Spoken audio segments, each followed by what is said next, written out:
Seu celular, em Isaías capítulo 66.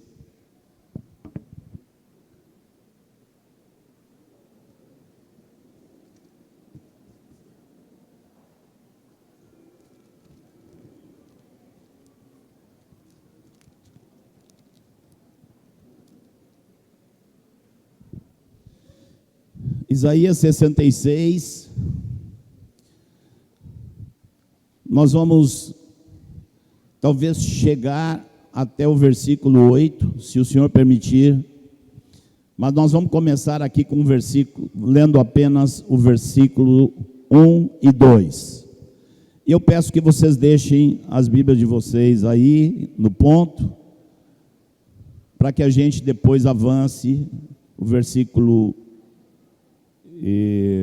3 em diante. Assim diz o Senhor: o céu é o meu trono, a terra, o estrado dos meus pés. Que casa me edificareis vós? E qual é o lugar do meu repouso? Porque a minha mão fez todas essas coisas, e todas vieram a existir. Diz o Senhor: mas o homem para quem olharei é este, o aflito e abatido de espírito, e que treme das minhas palavras. Quantos de vocês temem a Deus? Quantos de vocês já tremeu? Tremeu lendo as palavras do Senhor? Às vezes as pernas não tremem, mas o coração dá uma chacoalhada, né?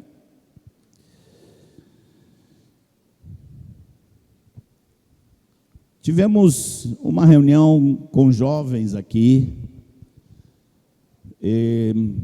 Creio que a grande maioria, filhos de vocês, deve ter, acho que uns 2 meses. Nós tivemos 2 reuniões. Na primeira, o Evangevaldo compartilhou. E o Evangevaldo compartilhou com os jovens, uns solteiros, né?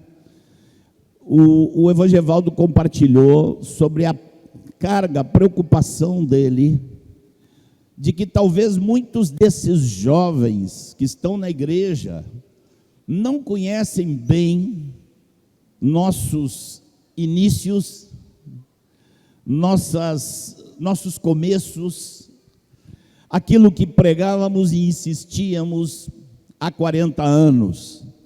O Evangevaldo estava falando sobre a necessidade da gente revisar algumas coisas. Depois, conversando com o presbitério, os irmãos no presbitério demonstraram muita preocupação com o tema da feminilidade e da masculinidade e da falta de percepção da diferença nessa geração nova que aí está. Então me pediram para eu compartilhar sobre esse tema. E antes de compartilhar, eu estava em casa orando e meditando, e disse: o que eu vou levar para esses jovens como ponto de referência? O que eu vou levar para eles como um terreno sólido? Se nós vivemos hoje, e vivemos, com areia movediça para todo lado, a pergunta que temos que fazer é: onde é que está o terreno sólido? 10 anos atrás? 20 anos atrás? 30? 40? Quem pode convencer um jovem de que 40 anos atrás as coisas eram muitíssimo mais certas do que hoje? Como dizer isso a alguém que tem 20 anos? Vai olhar para a cor dos nossos cabelos, ou para a ausência deles, que muitos já foram embora? O que hoje. Como dizer isso a alguém que tem 20 anos? Vai olhar para a cor dos nossos cabelos, ou para a ausência deles, que muitos já foram embora, e vai dizer, coisa de velho. Irmãos, nós queremos apresentar o tema que foi proposto pelo presbitério, mas queremos colocá-lo em cima de um terreno absoluto, um terreno sólido, indiscutível. Onde nós o encontramos? Há 40 anos? Há 100? 200? Um milênio? Onde nós vamos encontrar um terreno sólido para discutir esse assunto? Irmãos, no mínimo, há 6.000 anos, no mínimo, nós vamos encontrar um terreno sólido naquele que fez todas as coisas. Ele determinou como fazer, quando fazer, que hora fazer e para que fazer. Ele fez céus e terra, fez plantas e colocou a glória das nuvens nos céus. Ele fez o sol, fez a lua, fez o dia, fez a noite, fez animais e fez seres humanos à sua imagem, fez anjos e fez homens e outros animais materiais. E ele fez macho e fêmea. As Bíblias aqui têm uma certa dificuldadezinha para traduzir, porque o que está lá no original é tão marcante e tão fora do costume de nossos ouvidos que eu não tenho coragem de dizer aqui para vocês. Tem tradução que diz homem e mulher, tem tradução que fala macho e fêmea. No hebraico, você quer saber? Me pergunta depois da reunião que eu te falo. Não dá para falar aqui, você vai se assustar. Eu pergunto, esse que fez todas as coisas, aquele que criou macho e fêmea, não teria ele o direito de fazer como ele quer? Acaso o nosso Deus tem que tomar conselho com alguém? Existe alguma instituição na terra que pode dizer para ele como são as coisas? Ora, irmãos, nós vamos falar desse assunto pisando em terreno sólido como uma rocha. Vamos falar um pouquinho a respeito das diferenças entre o macho e a fêmea. Agora eu quero pedir para vocês todos repetirem assim comigo, todos juntos. Deus fez macho e fêmea. Deus. Oh, glória! O povo falou num tom de quem ama o que Deus diz e o que Deus faz. Vamos ver aqui quantos vão dizer um grande amém para a próxima frase. A mulher foi feita depois do homem. A mulher foi feita depois do homem e para o homem. Aleluia. Nosso Deus Todo-Poderoso, nós vamos voltar a Isaías 66, não pensa que eu esqueci aqui não. Nosso Deus Todo-Poderoso criou todas as coisas de forma maravilhosa. Para Deus, o Deus eterno, olhar para tudo que Ele fez e dizer, tá bom, gostei. A palavra de Deus diz que Deus viu que era bom. Por que nós estamos discutindo isso hoje? Se já temos um terreno sólido, sabemos como são as coisas, por que nós vamos discutir isso? Nós precisamos discutir isso, precisamos conversar sobre isso, porque Deus tem um inimigo. Vocês conhecem quem é? Vocês sabem? Ele se chama Diabo. Diabo é o adversário. O diabo resolveu competir com Deus. O diabo se rebelou contra Deus. Mas o diabo tem um pequeno limitezinho. Tem uma pequena dificuldade. Satanás. Ele não é capaz de criar um átomo. Ele não cria um átomo, não cria uma molécula, não cria nada, ele não produz nada, ele não tem capacidade criadora. Por isso Deus está nos dizendo aqui: minhas mãos fizeram todas estas coisas, e todas vieram a existir. E o inimigo de Deus não tem como competir com Deus, porque ele não tem como criar. Se ele pudesse, ele já tinha criado um universo inteiro à parte. O que ele faz? Não tendo poder criador, ele faz uma coisa: ele procura destruir o que Deus criou. Essa é a obra dele. Jesus disse: ele vem para matar, para roubar e destruir. Deus é dadivoso, porque Deus faz e dá. O diabo não pode dar, porque ele não tem como fazer. O diabo não pode criar vida, então ele mata. Ele não pode construir, então o negócio dele é destruir. Quando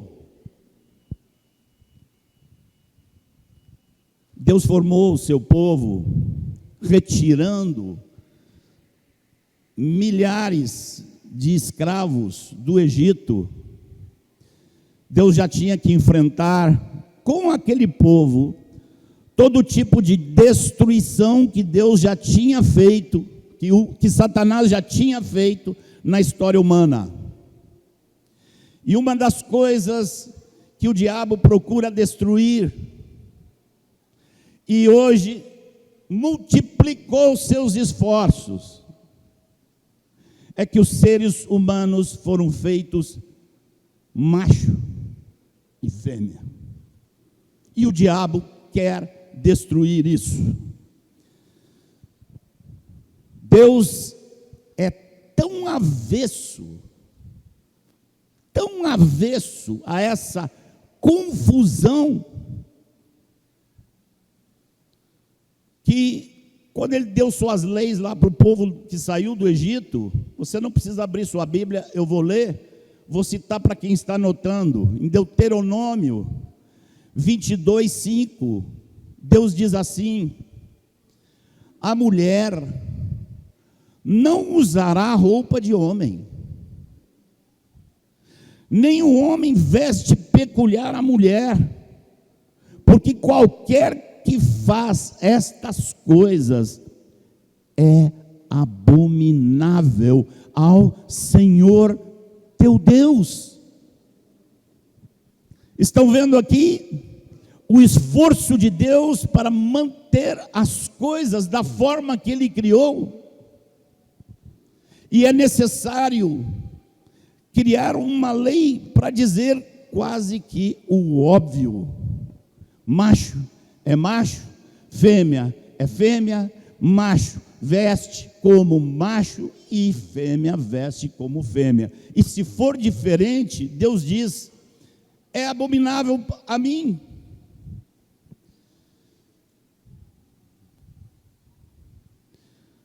O que diríamos se fôssemos falar de diferenças?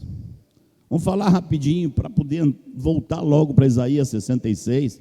Mas existem diferenças físicas. Qualquer um sabe. Existem diferenças nos órgãos sexuais, no sistema reprodutivo. As diferenças físicas são externas e internas. No sistema endócrino, os hormônios, seios.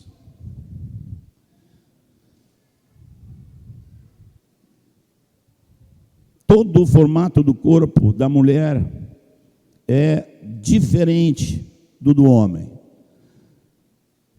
Não vamos precisar ficar pregando isso aqui. Vamos falar um pouquinho das diferenças psíquicas. O homem tem muito mais tendência para seguir o intelecto.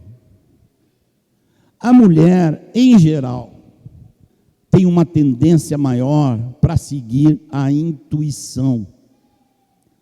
Por isso, o marido sábio pensa nas coisas como vai ser, tira a lógica das coisas, mas vai perguntar para a mulher, porque às vezes ela enxerga muito mais com a intuição dela do que nós enxergamos com a nossa lógica. E o marido sábio vai lá e diz: e você, o que pensa? E ela diz assim: eu acho que, geralmente por trás desse eu acho que tem muita coisa. Vamos falar do casamento. Você sabe o que uma mulher procura num homem para casar? Pode ter lá uma exceção ou outra, mas é raro. A mulher quer um macho que tenha desejo de cuidar dela e, se necessário, dar a vida por ela. A mulher, quando encontra um homem assim que olha para ela, ela derrete. Um homem que tem no coração definido que vai cuidar dela até a morte, se necessário. Um homem não procura isso numa mulher.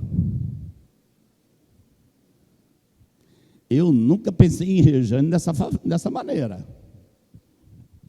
Eu vou dizer para vocês o que um homem, em geral, está procurando. Ele está procurando uma mulher que seja digna dele cuidar dela e, se necessário, morrer por ela. É o oposto. Quando ele vê uma assim que olha para ele, ele diz: é dessa que eu vou cuidar.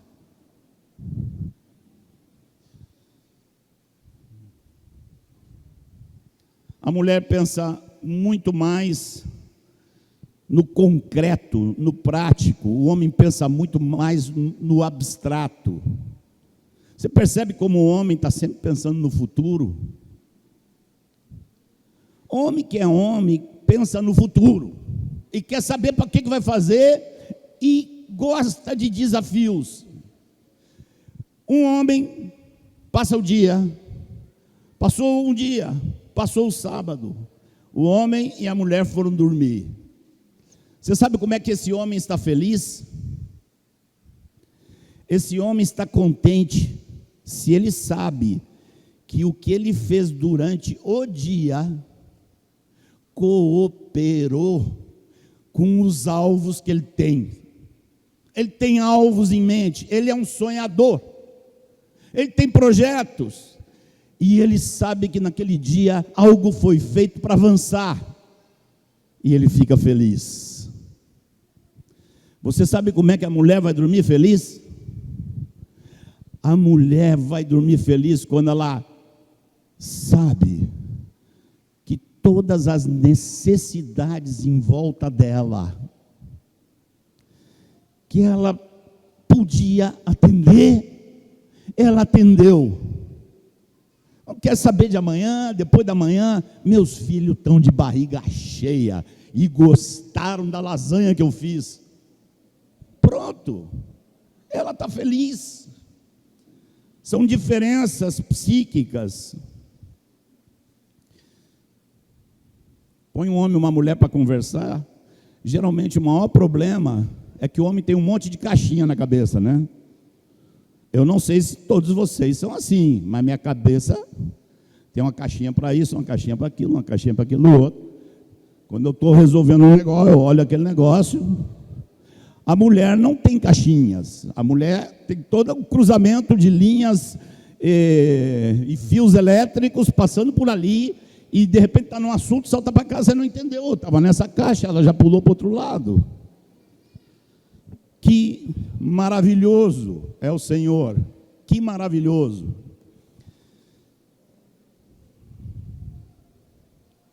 Não sei se vocês sabem, alguns podem estar duvidando, vou falar logo aqui de pesquisa científica. Vocês sabem que uma menina de 5 anos de idade, ela reconhece uma menina de 5 meses de idade, ela reconhece alguém numa foto, ela vê uma foto e reconhece, 5 meses, o menino, olha para um lado, olha para o outro, não sabe quem é quem. No entanto, esse menino que parece que não é observador, você coloca na mão dele um brinquedo mecânico, e ele está montando coisa, e a menina está olhando assim, não sei porque que ele gosta disso. São diferenças, e isso é ciência e estatística para todo lado, comprovando essas diferenças.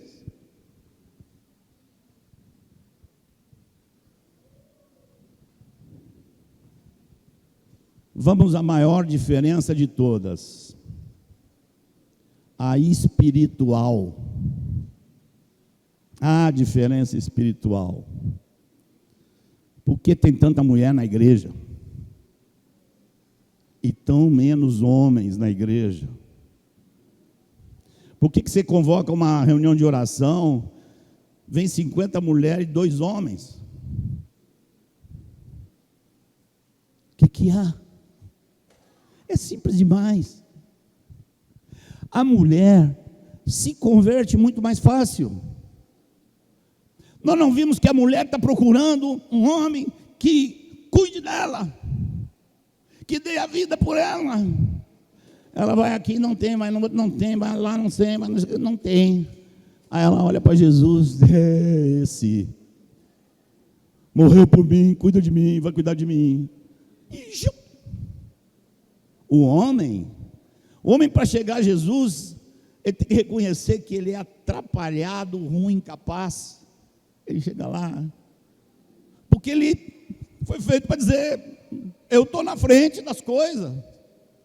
É muito mais difícil para um homem se humilhar do que para uma mulher, por questões naturais. Sempre foi assim. Por isso as mulheres, inclusive, oram mais. Os homens têm a tendência, a ideia veio na cabeça, vou fazer. A mulher, a ideia veio na cabeça, ela, vou ajoelhar. É ou não é, gente? Bom, o que está acontecendo nos nossos dias? Não sei quanto que vocês, na idade escolar, estudaram história, não sei quanto que vocês captaram dessa realidade de que no Ocidente não existe apenas uma igreja, vamos chamar assim, católica e evangélica, que cresceu no Ocidente. Obviamente, muito mais do que nos países do Oriente, tanto dos países que estão sob controle do islamismo, como os países eurasianos, como Rússia e China, que vivem uma realidade de expulsar a fé cristã do meio deles. Aqui no Ocidente, nós não temos apenas a igreja mantendo padrões. No Ocidente, como fruto de séculos de missões, de evangelismo, de pregações, a sociedade foi cristianizada. Então, o que nós temos no Ocidente cada vez menos. É uma sociedade que foi afetada pela vida dos cristãos. Os padrões das Escrituras entraram na sociedade, na Europa, na América do Norte, e depois, graças ao envio de muitos missionários, entraram aqui na América do Sul. Agora nós vamos apelar um pouquinho para as últimas décadas. Eu as vivi e eu sou testemunha. Nos anos 60, sabendo que Deuteronômio 22 era muito importante para Deus, o inimigo inspirou alguém que teve uma ideia brilhante do inferno. De brilhante não tem nada. Moda unissex. Moda unissex. Vamos diminuir essas diferenças. E a sociedade inteira aceitou. O que veio como resultado? Anos 70, ninguém mais falava em unissex, a questão era homossex. Nos anos 80 e 90, o bissex e o transex. Ainda, creio que na década de 2000, li uma entrevista feita com um desses nomes famosos da alta costura, e perguntaram para ele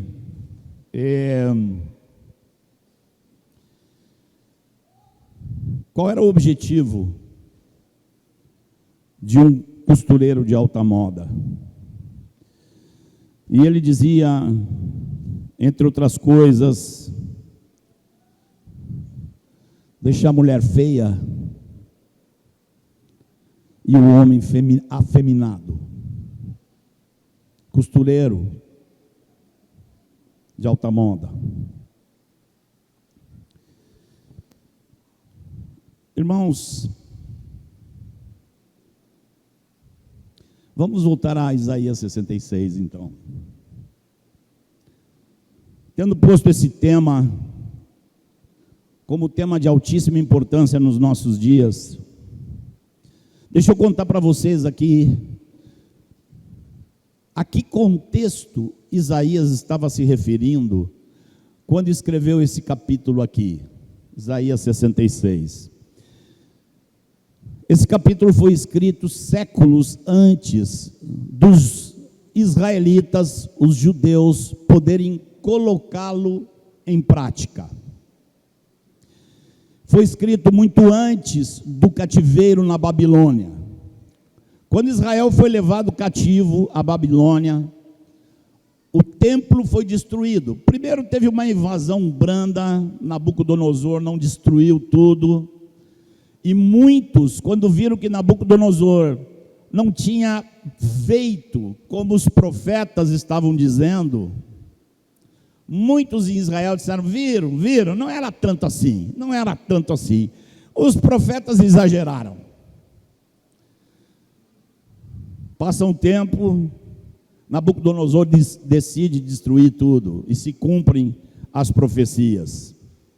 Aqui em Isaías 66, nós já estamos lendo uma profecia que foi escrita antes do cativeiro, mas visava instrução aos judeus para o retorno do cativeiro. Quando eles vieram e eles queriam uma coisa principal: reconstruir o templo. Então, pelo contexto desse capítulo, você vê que ele, apesar de ter sido escrito mais de século antes, ele se referia a essa situação quando os judeus estavam voltando para Israel e se dedicando à reconstrução do templo. Vamos ver o que Deus diz aqui? O céu é o meu trono, a terra o estrado dos meus pés.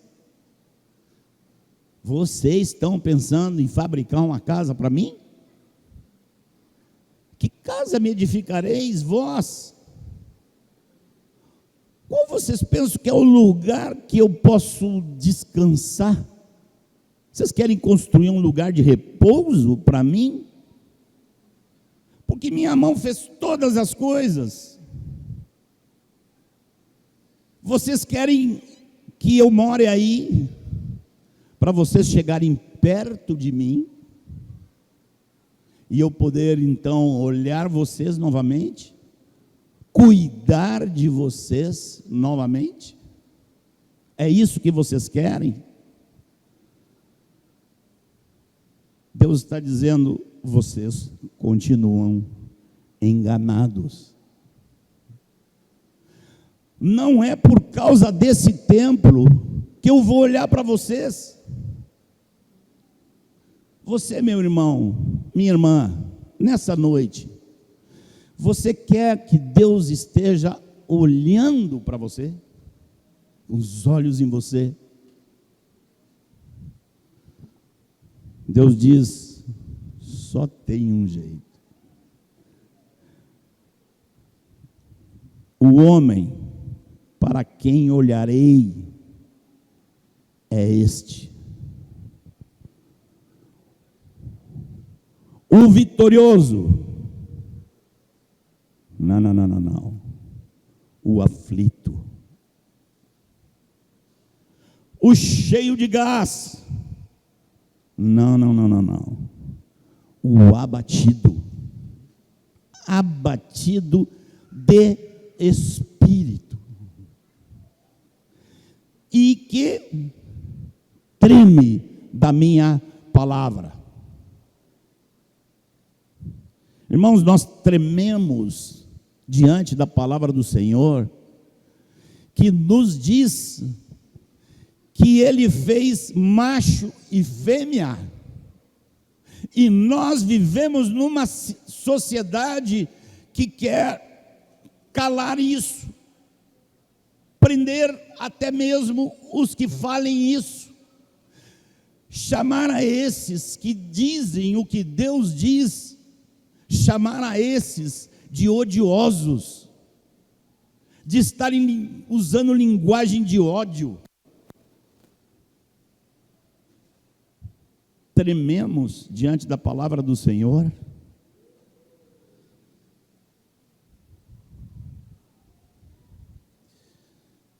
O texto seguir, versículo 3. Antes da gente ler, eu quero dar uma dica para vocês, para poder entender o versículo. Esse texto, no original, ele é tão surpresivo, ele é tão forte, tão contundente, tão estranho, que os tradutores não têm coragem de botar como está lá. Então, sabe o que eles fazem? Eles colocam coisas que não estão no texto. Você pode pegar a sua caneta e nesse versículo 3, riscar toda vez que vem a expressão como o que. O que imola o boi é como o que comete suicídio. Não tem esse como o que. O que está no texto é o que imola um boi comete suicídio. Vamos continuar lendo o texto, pulando esse como que. O que sacrifica um cordeiro quebra o pescoço a um cão. O que oferece uma oblação oferece sangue de porco. O que queima incenso bendiz a um ídolo.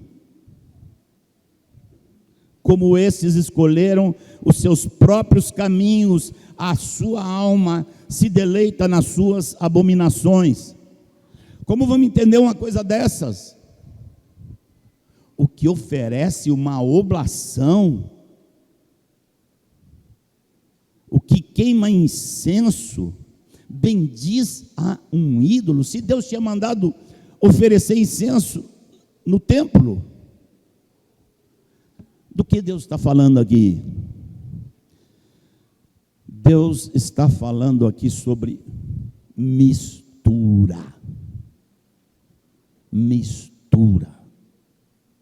Está falando daqueles que num ambiente fazem como Deus diz, no outro ambiente fazem completamente diferente. Deus está falando aqui que eles eram religiosos, que havia entre os que sacrificavam um boi no templo, havia assassinos, que havia entre os que queimavam incenso, havia aqueles que adoravam ídolos. Quantos ídolos temos ao nosso redor? Contei aqui semana passada, acho que vou contar aqui de novo hoje. Acho que tem uns, sei lá, não sei se chega a 20 anos, 15 anos no mínimo. Um irmão de quem eu estava procurando me afastar, era um bem entusiástico torcedor do Bahia.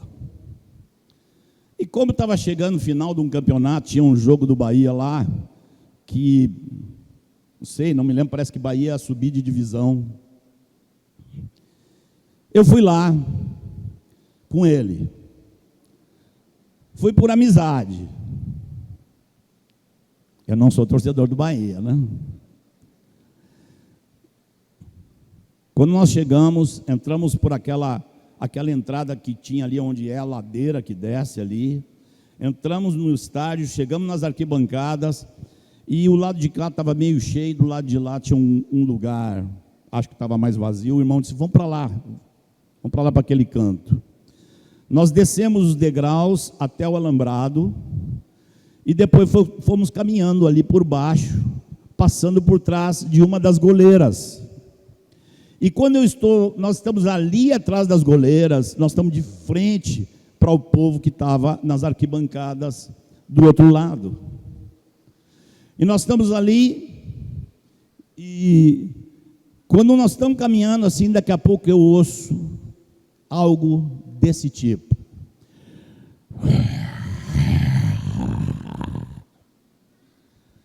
E havia uma torcida organizada que se levantou. Obviamente o Bahia estava entrando em campo, e aquele povo se levantou com uma vibração imensa. Tomei até um susto, barulho alto. Quando eu olhei para aquilo, Deus falou comigo, e Deus me perguntou assim: você sabia que quem fez, quem produziu, quem criou essa vibração no coração do homem fui eu? Você sabia que eu quero que o homem vibre? E quem criou esse negócio gostoso aí fui eu? É óbvio, né? Não tinha que responder. Agora, você sabia que eu criei isso para o meu filho?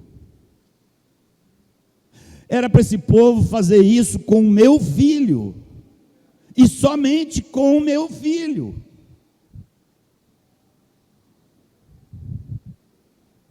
Subimos, sentei do lado do irmão e disse: você sabe o que Deus me falou quando estava lá embaixo? Falou assim, assim, assim, assim. Poxa, você podia ter deixado para me contar isso depois do jogo.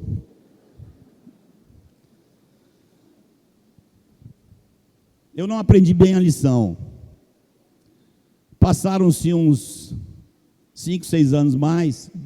Tinha um outro irmão que eu estava ali me esforçando toda semana com ele. Irmão muito querido. Estava com dificuldade, lá estou eu com o irmão. E o irmão era torcedor de quê? Do Vitória. Então lá vou eu para o Barradão com o irmão. A gente ia, depois saía para comer alguma coisa.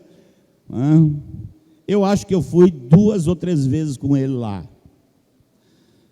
Me lembro na primeira vez que eu entrei com ele ali,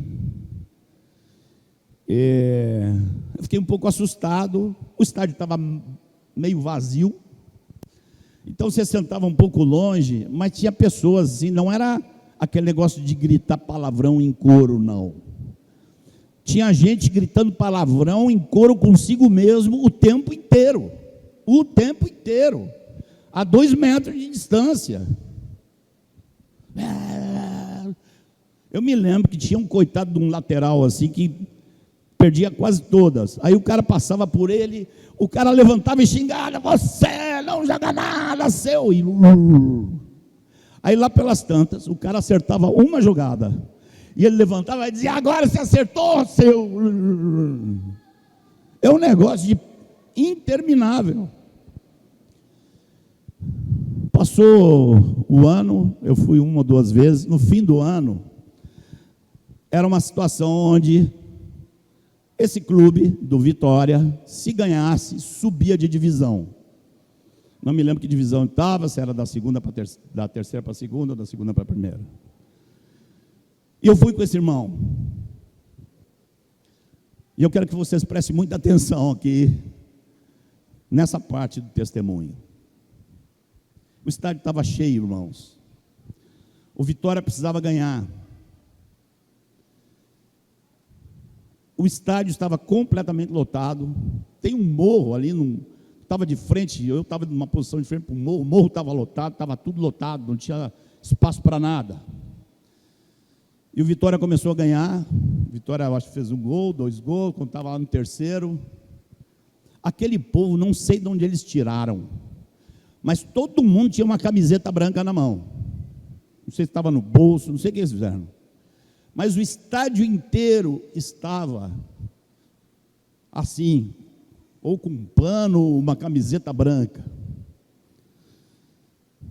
Muitos palavrões, é claro, durante o jogo todo. Mas como ali estava chegando perto do jogo e o Vitória estava subindo de divisão, o povo estava cantando numa alegria contagiante. Você sabe o que eles cantavam? Vitória, Vitória é minha vida, Vitória é meu amor. Eu parei, olhei, e Deus volta a falar comigo e diz: quando é que você vai entender que isso aqui é um templo? Quando é que você vai ver que isso aqui é pura idolatria? O pior estava para vir, irmãos. Deus me perguntou assim: você sabe por que você está aqui? Vou te explicar por que você está aqui. É porque você é ruim demais. Você está muito longe da santidade. É porque você não está entendendo nada que você está aqui. Quer saber? Você aguenta os palavrões por um motivo: porque você é ruim. Você é capaz de estar aqui diante dessa idolatria e aguenta, porque você é ruim.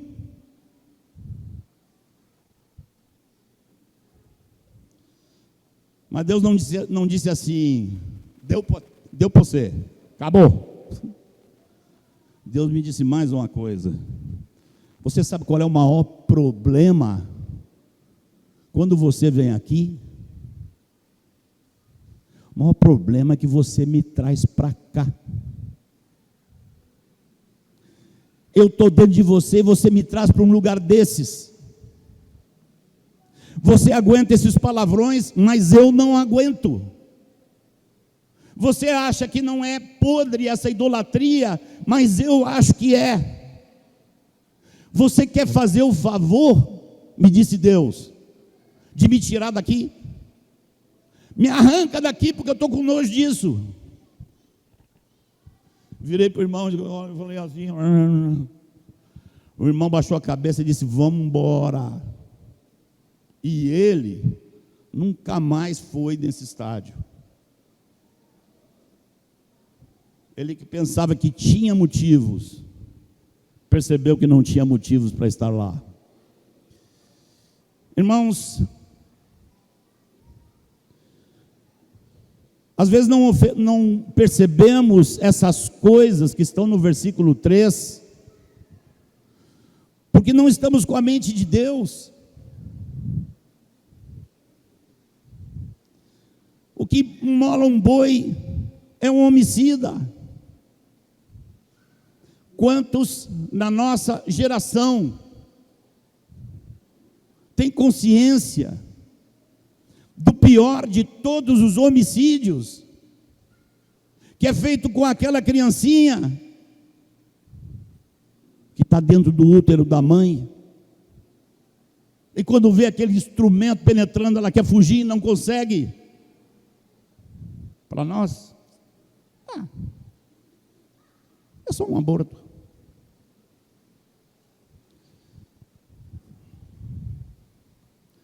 Vamos ao versículo 5.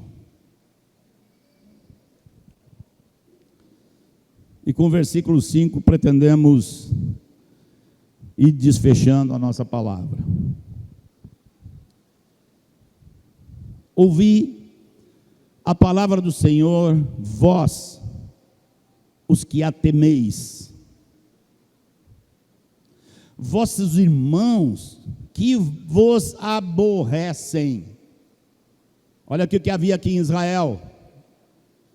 Havia pessoas que temiam a palavra do Senhor, e havia irmãos dentre eles que os aborreciam. Você sabe como é que você aborrece um que teme a palavra do Senhor? Que radical. Não é tanto assim, não. Para que isso? É muito radical. Isso era o que acontecia em Israel nos tempos pré-exílio.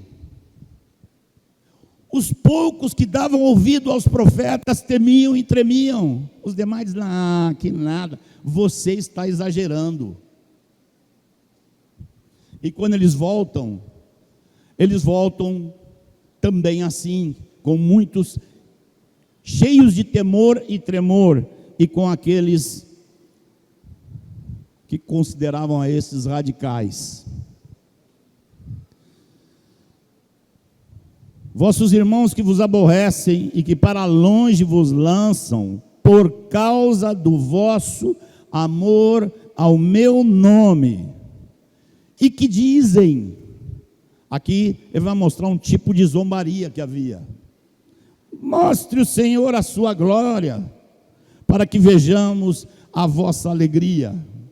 Era uma forma de zombar aqueles que estavam levando a palavra do Senhor ao extremo de tremerem. Mostre o Senhor a sua glória, para que vejamos a vossa alegria. Aqui diz assim: esses serão confundidos.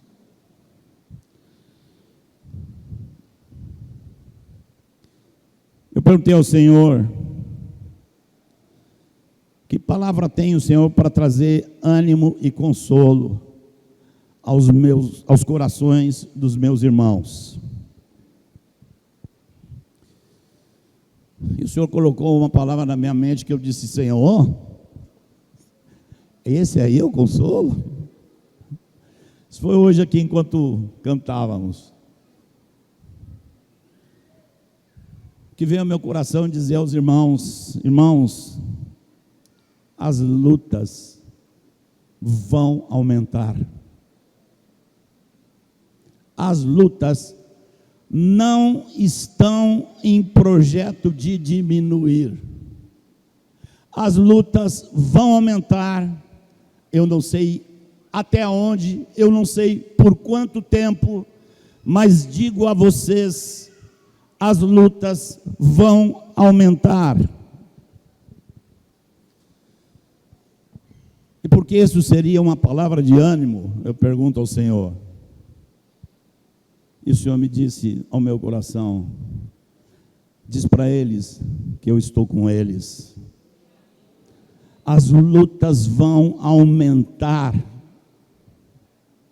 Mas a presença do Senhor não é para que escapemos das lutas.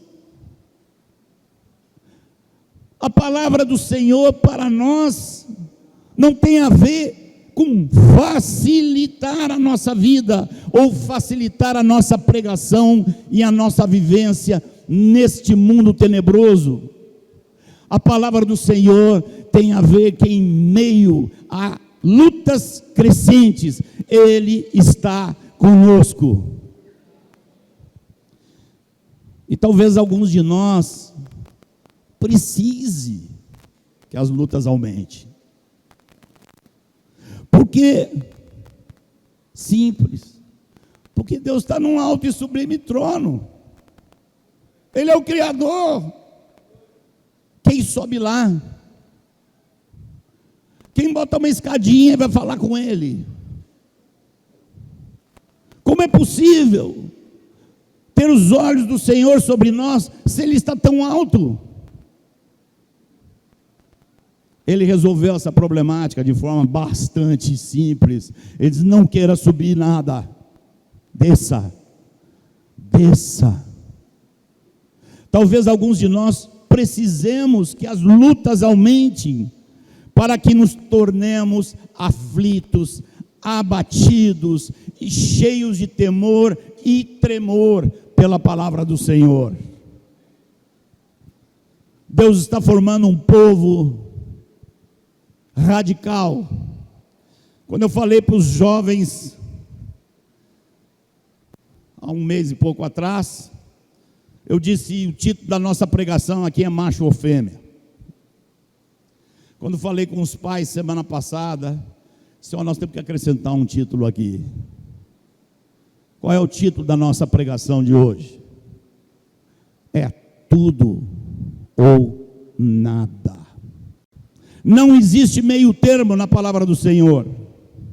Não existe um lugar médio aonde eu possa me encontrar com o Senhor.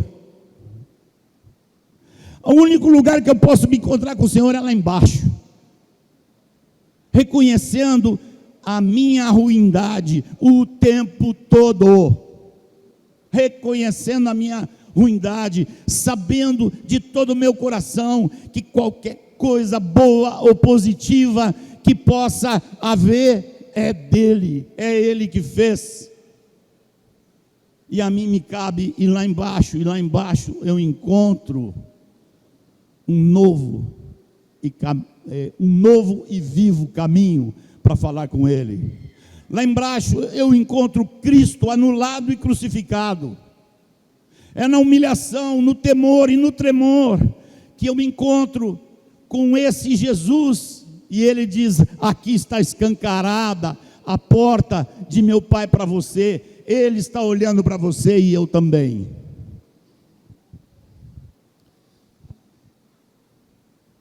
Quanto à questão da diferença entre macho e fêmea, adaptemos-nos todos à mente de Deus. Desenvolvamos cada um aquilo que nos é próprio. Homens, desenvolvam veracidade sacrificial. Veracidade sacrificial. Desenvolvam o desejo de buscar e planejar uma vida com mais presença de Deus ao teu redor e na tua família. Mulheres, busquem desenvolver o que lhe é próprio. Desenvolvam sensibilidade, doçura e submissão. Todos Tenhamos o cuidado ao nos vestirmos. Não coloquemos roupa que nem de longe possa parecer outra coisa. Não andemos atrás da moda.